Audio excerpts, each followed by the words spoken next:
गंधमादन पर्वत की गुफाओं में एक तपस्विनी रहती थी, अनंगमयी। जो भी पुरुष उसे देखता वह उसके मोह में बंध जाता, परंतु अनंगमयी के स्पर्श से ही वह अग्नि में जलकर भस्म हो जाता। राजकुमार विक्रम इस रहस्य को जानने के लिए वहां पहुंचे। गुफा के द्वार पर एक वृद्ध संत मिले। उन्होंने चेताया, यदि तुमने उसे छूने की चाह की तो तुम्हारा अस्तित्व समाप्त हो जाएगा। पर राजकुमार हंसे और बोले, मैं प्रेम और वासना का स्वामी हूं, भला एक स्त्री मुझे क्यों वश में कर सकेगी।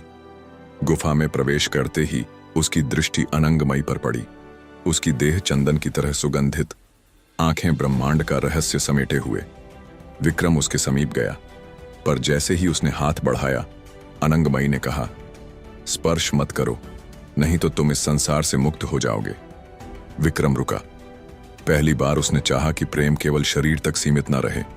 वह कई दिनों तक वहीं ठहरा, लेकिन अब वासना के स्थान पर उसमें एक दिव्य प्रेम जाग उठा। फिर एक दिन अनंगमयी ने स्वयं विक्रम का हाथ पकड़ लिया और तभी गुफा का वातावरण बदल गया। चारों ओर प्रकाश फैल गया। विक्रम का शरीर जलने की बजाय स्वर्ण सा दमकने लगा। वह आत्मा की गहराइयों में डूब गया।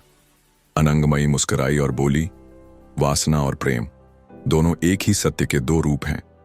जब तक मन बंधा रहता है, वासना आग है, पर जब आत्मा मुक्त होती है, वही वासना ब्रह्म ज्ञान बन जाती है। विक्रम समझ गया। उसने प्रेम को केवल देह तक सीमित देखा था, पर अब वह उसके पार चला गया था। गुफा से बाहर आते ही वृद्ध संत फिर मिले। उन्होंने मुस्कुराकर कहा, अब तुम मुक्त हो विक्रम।